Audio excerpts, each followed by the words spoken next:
Здравейте! Вие гледате предаването Актуално, а аз съм Кремена. С официалното започване на есента стартираха и специализираните изложения за лов, риболов и спорт. Днес се намираме в Интер Експо Център София, където ще разберем какви са За първи път на изложението участва един клуб по динамична спортна стрелба. Неговият председател е Калоян Георгиев. Ще ни кажете ли нещо повече за вашият клуб и какво точно се занимавате? Здравейте! Приятно ми е да се запознаем. Ние наистина за първи път сме на изложение лов и риболов.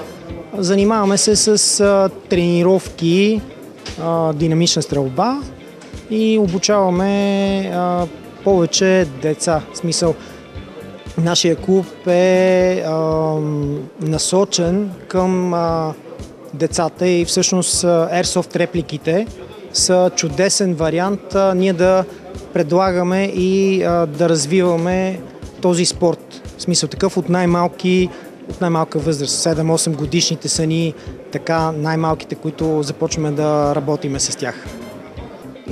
Направи ми много голямо впечатление розовият автомат, затова всъщност дойдохме да попитаме, наистина деца се занимават с тези оръжия, те не са нещо опасни за тях. Значи по принцип Airsoft репликите на съществуващите истински оръжия са безопасни. Те не се водят на режим, в смисъл разрешителен режим, както са останалите оръжия и газовото оръжие.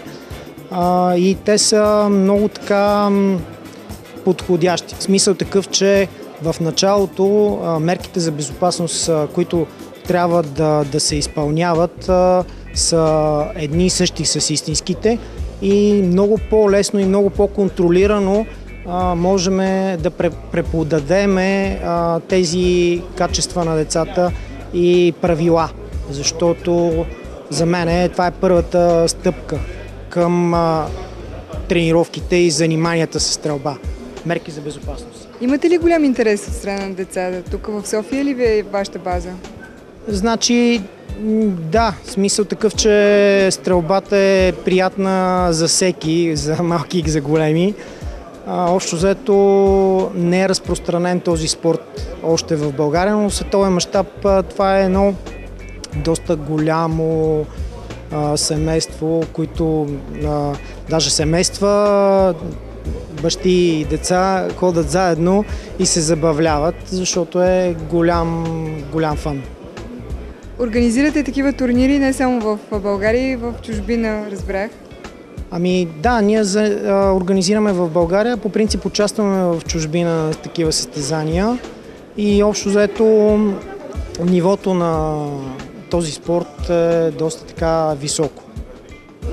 Добре, кажете ни нещо повече за вашият клуб. Кога е следващото състезание, което ще правите и какво точно ще представлява то?